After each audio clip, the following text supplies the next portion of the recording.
अस्सलाम वालेकुम दोस्तों, टेक्निकली पाकिस्तान और भारत फाइनल मैच में शायद कुछ घंटे बाकी हैं। मेरे साथ निखिल साहब मौजूद हैं, भारतीय जर्नलिस्ट। निखिल भाई अस्सलाम वालेकुम, कैसे हैं आप? बिल्कुल बढ़िया, आप कैसे हैं? मैं एकदम बढ़िया। Out of 100 Pakistan versus India, as a journalist, not as an Indian journalist, numbering दें दोनों टीमों को। मुझे लगता है 70-30। 70 पाकिस्तान 70 इंडिया। ये तो आपको ही पता है नहीं? साबिक़ फरहान, देखिए अच्छा आपकी ऑडियंस पाकिस्तान की है ना, वो खफा हो जाएगी मैं अगर एक चीज़ को मैं आपको एग्जांपल दूं। बुमराह को सबसे अच्छा अगर कोई खेला है ठीक है तो साबिक़ फरहान खेला है, ये तो मानेंगे ना। मैं आपको बताता हूँ, देखिए मैं आपको एग्जांपल देता हूँ। फरहान अच्छा प्लेयर है, उसने अच्छी बैटिंग की। अब आप मुझे बताएं, उसको लेकर एक वो कंट्रोवर्सी होगी जी, वो सेलिब्रेशन किया है जो भी है।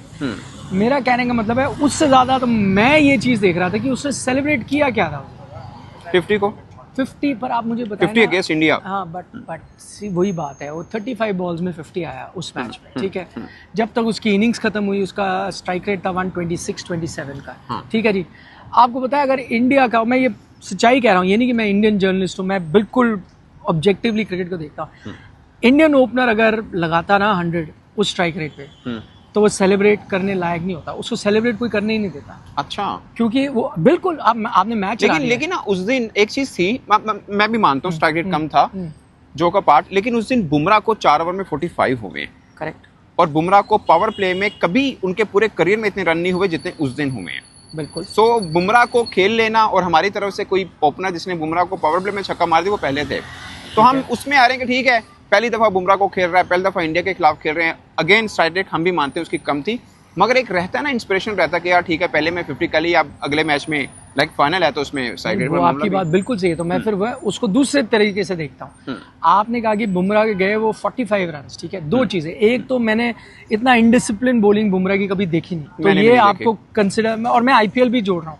ऐसे बार कई बार हुआ आईपीएल मैचेस में उसको रन पड़े या कई बार विकेट लेस भी गए होंगे, बट इस तरह का इनडिसिप्लिन कभी नहीं देखा जहाँ नो बॉल। साबिक़ फरहान ने किया ना उनको इनडिसिप्लिन नहीं, लेकिन आप मुझे ये चीज देखें, जिस दिन उनका वर्स्ट डे था, जिस दिन उनका सबसे बुरा दिन था, तो आप 128 के स्ट्राइक रेट पे रन बना रहे हो। आप मुझे बताओ जिस दिन उनका अच्छा दिन होगा।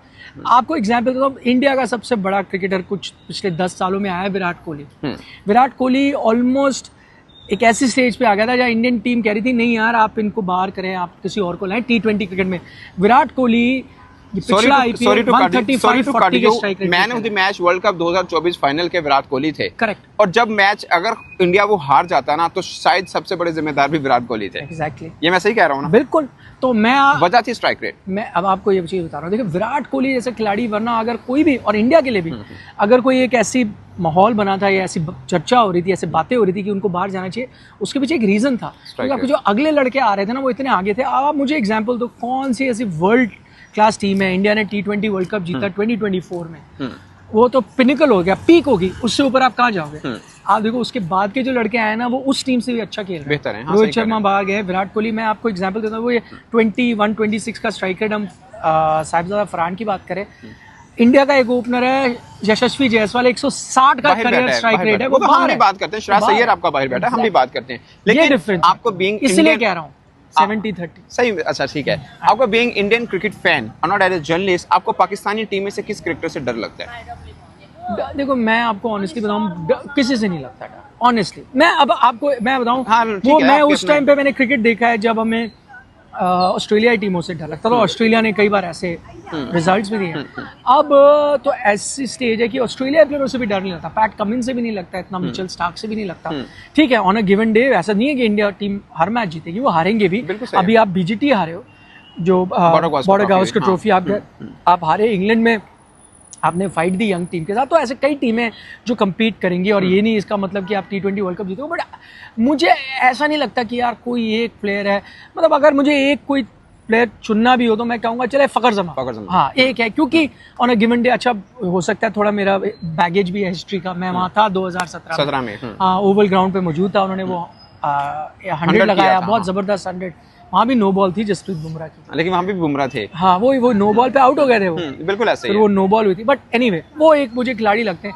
अब मुझे वो शार्पनेस या पैनापन जो हारिस राउफ की बॉलिंग में था, या शाहीन शाह अफरीदी एक टाइम था कि नसीम शाह, शाहीन शाह अफरीदी आपको 145 प्लस ट्रबल कर रहे थे, आपके ओपनर्स को आउट करते थे। अब कोई ऐसा मैं नहीं कह सकता। लेकिन लास्ट मैच में शहीन और हारिस दोनों में काट नजर आई है, उनका पेस भी पहले से बेहतर है, और पूरे एशिया कप में 50% में 140 प्लस बॉलिंग किसी ने की तो वो हारिस राउफ है। ठीक है, सब बॉलर्स को मिला के। बट ठीक है, हारिस का इंडिया के साथ मैच ठीक ठाक था, शाहीन का नहीं था। आप जो मैचेस बात करो वो इंडिया के साथ में था, वो भी मतलब नहीं, लेकिन इंडिया के साथ मैच में हारिस ने बॉलिंग ठीक की। वही मैंने कहा, हारिस का जो था इंडिया के साथ मैच ठीक था, शाहीन का उतना थोड़ा ठीक नहीं था। करेक्ट। सो आई मीन देखिए, मैं थोड़ी हिस्ट्री में चला जाऊंगा। हमें आदत थी जब मैं क्रिकेट देख रहा था या कवर करना भी शुरू किया था, पाकिस्तान की टीम के बॉलर्स से आपको डर भी लगता था। कई ऐसे बॉलर्स होते थे जो बहुत ज़बरदस्त होते थे, पर अब आप देखिए वो पूल वही है, वही नसीम शाह है, वही शाहीन शाह अफरीदी, वही हारिस राउफ हैं, वही ज़्यादा मोहम्मद वसीम जूनियर है,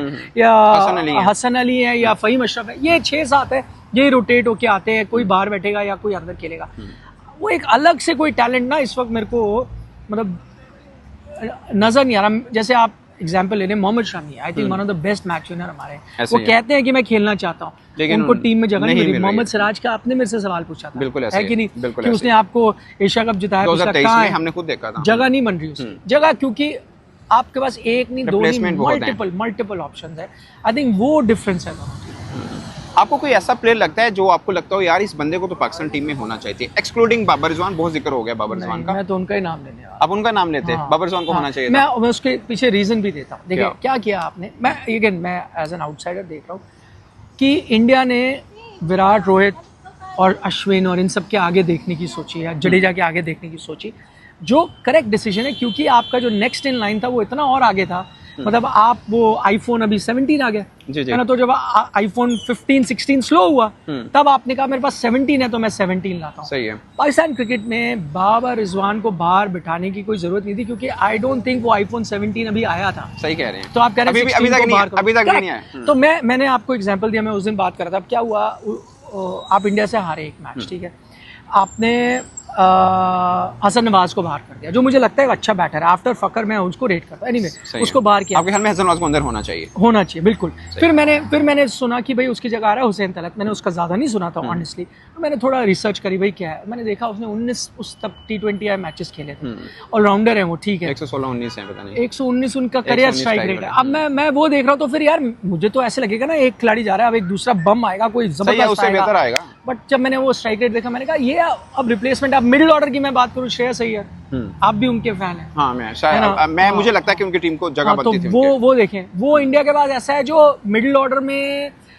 टीम तो छोड़े, वो स्क्वाड में नहीं है। रिंकू सिंह आपका बाहर बैठा है जो 160-70 के स्ट्राइक रेट पे परफॉर्म करता है। तो ये जो डेप्थ है ना, और इसके मतलब बहुत रीजंस है, वो किसी दिन और हम प्रोग्राम करेंगे। आपको लगता है कि और खिलाड़ी जिसको आपके ख्याल में आप एक्सपेक्ट कर रहे हैं जर्नलिस्ट के, यार इसको कैसे बाहर रखा हुआ है टीम में? मतलब बाबर रिजवान को तो सभी मान रहे हैं, उसके अलावा आप अब्दुल्ला शफीक का हम जिक्र कर रहे थे। हाँ, वो अच्छे हैं, मुझे उनकी वो टेक्निक मतलब दिखते बड़े जबरदस्त एज अ प्लेयर है, बट आई डोंट नो वो टीम में मतलब उनके 4 सिफर लगे ना T20 में, सबने बोला यार इसको फारिग कराओ T20। हमारा यही प्रॉब्लम है ना कि 4 सिफर के या ये हो गया तो फिर कोलैप्स हो गया, जैसे हसन नवाज को बिठाया हुआ है हमने। मुझे भी ये लगता है कि हसन नवाज सीरीज में आई थिंक उसकी एक नहीं तो 2 गुड नॉक्स थी, मुझे याद है हसन नवाज की। नहीं, हसन नवाज ओवरऑल जब से खेल रहा है बहुत अच्छी उसने नॉक खेली है। अव्वल तो वो ओपनर है बेचारा, उसको middle order lower middle order में फेंक दिया, फिर भी अच्छा किया उसने। और हमारे अभी कोलैप्स हुआ है, खासकर इंडिया के खिलाफ वो नहीं पढ़ पाया स्पिनर्स को, वो सभी नहीं पढ़ पाए थे, लेकिन निकाला उस लड़के को। वो मुझे भी लगता है कि अगर फाइनल में खेलता है अगर, तो डिफरेंट रिजल्ट मतलब डिफरेंट रिजल्ट मीन कि हमारा परफॉर्मेंस वाइज हमारा डिफरेंट रिजल्ट हो सकता है। हाँ, हो सकता है। मैं इसीलिए बड़ा हैरान था कि आपने उसको बाहर किया, क्योंकि आपने मेरे से कहा ना कौन सा प्लेयर है तो आपको लगता है कुछ टर्न अराउंड कर सकता है, तो मुझे उसमें लगता था एक है फकर जमान, दूसरा मुझे लगता था हसन नवाज, क्योंकि मैंने उनकी 2 आई थिंक नॉक्स थे, मेरे को याद है ट्राई सीरीज में। हाँ, एक ट्राई सीरीज में भी अच्छा जबरदस्त है। वो नीचे आके उस स्ट्राइक रेट पे खेल के रन बना रहे थे, तो मुझे लगा यार इसमें है वो। अच्छा, वो मैं आपकी फिर टीम देखी तो उसमें ज्यादातर सारे टॉप ऑर्डर बैटर ही हैं, 5 हैं। हाँ, वो टॉप ऑर्डर ओपनर या नंबर 3 के वो अब 1 2 3 4 5 खेल रहे हैं। तो आई डोंट नो वेदर वो पोजीशन भी सूट करती है या नहीं करती, हर आदमी का रोल नहीं, क्योंकि इंडिया में हमारा खुद डिबेट है। भाई संजू सैमसन टॉप 3 के बैटर, टॉप 3 का है तो नीचे फेंका होगा। हाँ, वो भी 5 पे है, उसको बैटिंग नहीं आई कहीं। सही है। तो मैं अभी पाकिस्तान के प्रैक्टिस सेशन पे था, तो वहाँ मैं कई पाकिस्तानी जर्नलिस्टों से बात कर रहा था, तो उन्होंने मुझे कई स्टैट्स दिए कि यार देखो आपके भी 2-3 बैटर हैं जिनके 100 से ज्यादा कुछ रन है, इसमें हमारे भी हैं, तो ऐसा कितना कोई फर्क नहीं है। मैंने कहा फर्क ये है कि हमारे बैटरों के इतने रन इसलिए नहीं आए क्योंकि बाकियों को चांस ही नहीं मिला बैटिंग करने में। आपके रन बनाए,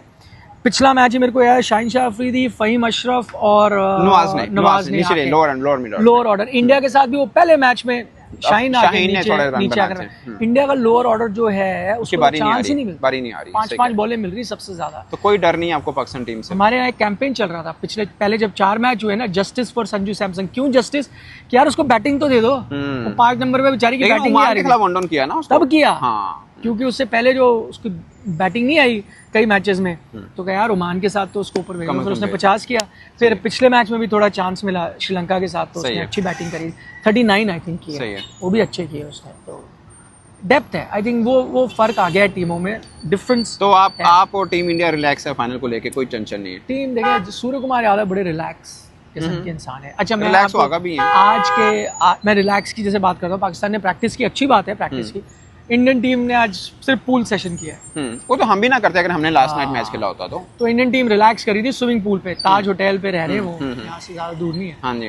तो वहाँ उन्होंने स्विमिंग की, बाकी से ऐसे घूम फिर रहे थे, तो रिलैक्स हैं फाइनल से पहले। चलें, फाइनल मैच से पहले तो हमारे वाले भी रिलैक्स हैं, लेट्स सी देखते हैं रिजल्ट क्या आता है। लेकिन डर दिल में डालेंगे थोड़ा सा, आपको देखिएगा फाइनल में। नहीं देखिए, actually on a given day ये बायलैटरल सीरीज तो है नहीं कि भाई जिसने 3 मैच। अच्छा, ये मेरे को वो चीज याद आई, लोग कहते हैं इंडिया पाकिस्तान नो बायलैटरल, ये खेल लिया आपने बायलैटरल, यार 3 मैच ही तो होते हैं बायलैटरल में, सही बात है। तो आप तीसरा खेल रहे हो, बट हाँ फर्क ये है कि बायलैटरल में इंडिया जीत चुकी होती है अभी तक, 2 आप जीत गए, 3 में से। चले, हमें मंजूर है 2-1 कर लें। हाँ नहीं, लेकिन ये बायलैटरल नहीं है, इसलिए final is most important actually. Correct. तो दोस्तों, आपको क्या लगता है पाकिस्तान वर्सेस इंडिया कौन सी टीम फेवरेट? अपनी राय कमेंट के सूत्र में जरूर बताइएगा। मुझे और निखिल जी को इजाजत दीजिए, अल्लाह हाफिज़।